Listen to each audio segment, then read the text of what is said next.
Yes. Yes, ma'am. 泽伦斯基出访丹麦，坐进 F-16驾驶舱，象征达成历史性协议。丹麦将提供19架的 F-16战斗机给乌克兰，希望能推动陷入泥沼的俄乌战情。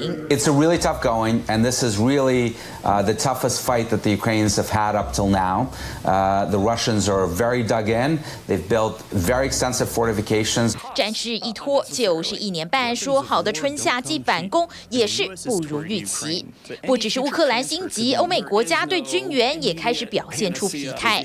但专家强调，战争本来就没有这么简单。This is about as hard as it gets. Think World War I with drones. I mean, that's a little simplistic, but that's a little bit what the Ukrainians are facing. And so, in our microwave culture here in the United States, we want results yesterday. But that's just not the way it works when you're confronting a military like the Russians. 虽然承诺要援助战斗机，但分析家认为这并不代表战争很快就有结果，因为在今年之前，战机恐怕还无法转移到乌克兰。There is a difference between promising something, delivering something, and using something, and there's probably not a more clear case study for that than when we're talking about aircraft. 尽管从今年8月，乌克兰的飞行员就会展开训练，学习相关的飞行技术，至少需要半年。但寻求西方战斗机支援，很可能是不得不提出的要求。The reason that Ukraine really needs Western jets, whether it's F-16s or some other type of jet, is that they're running out of airworthy airframes to fly on their own from the old Soviet stockpiles. They've been using them pretty aggressively, flying them very low, putting a lot of stress on these airframes. They've sustained some losses as well. 但因为维护一架 F-16就要价高达1300万美元，因应现在的战事需求 ，F-16确实不是最好的解方。The question is whether that is what Ukraine most needs right now, and my answer to that question is no. It is not the thing that they most need now.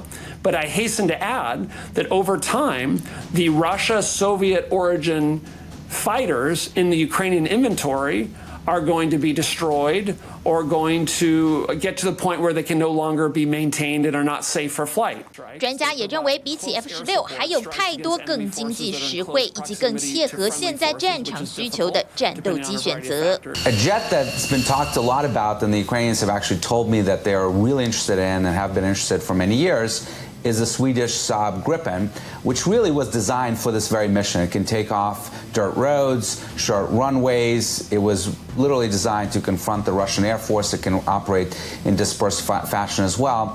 So it's a much better jet. The issue is that it's not available in huge numbers. 先前小兵力大功的飞弹防御系统仍然在战争当中扮演重要角色，但对包括无人机等飞行武器，仍然需要能重复升空的战机来做应对。What purpose does it fulfill on the battlefield?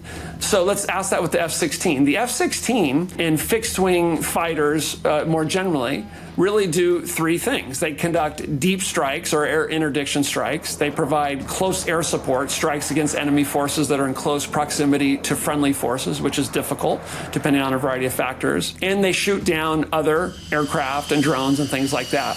不只是对乌克兰，对不少民主国家来说，这都是一场不能输的战争。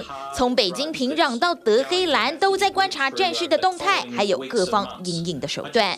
Well, the one thing that I think has been missing in the conversation about what Ukraine should do is really a focus on their own defense industrial base. They've had extensive capabilities in their own industry to manufacture munitions, to manufacture missiles. That's something that in my visits to Ukraine, I've really not seen as much focus on as I think there needs to be. 专家强调，就算是再强大的战斗机，也无法让战争直接结束。除了要有陆空武器之外，还要有技术熟练的操作人员和灵活的战术，才有可能赢得战争。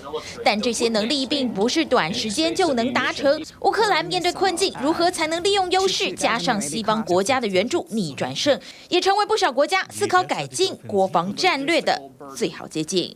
TVBS新闻综合报道。想看最完整的新闻内容，记得下载TVBS 新闻网 APP。